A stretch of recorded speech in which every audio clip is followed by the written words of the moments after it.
uns dacht sich unser Tracht, wer hat mich hergebracht, aus der Gurten, wo mit der vergrößter Gloss, kennen sehen ein bisschen groß.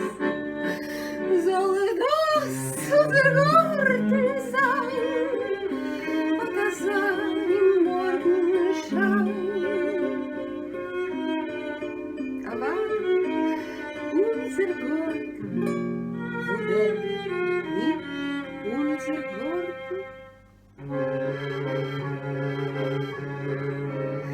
als der Wächter weinen Wind mit der Steppen verrennt, weckt der Ruf im Gruß die Nacht und vertreibt sie gezweit. Als der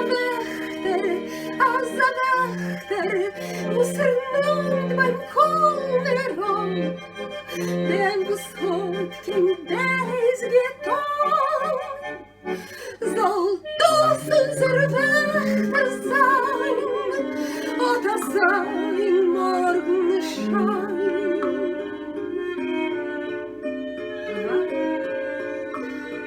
Unser Wächter, der mit unser Wächter, der Freude was vergisst, seine Kinder wach im Nest, sucht versenken Essen nicht, singt mit Sehen kein Morgenlied.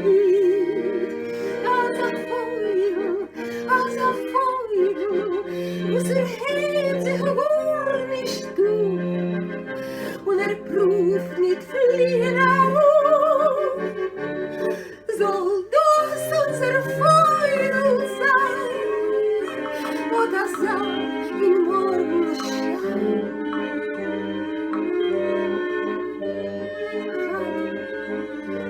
Unser Volk, wo denn nicht unser Volk?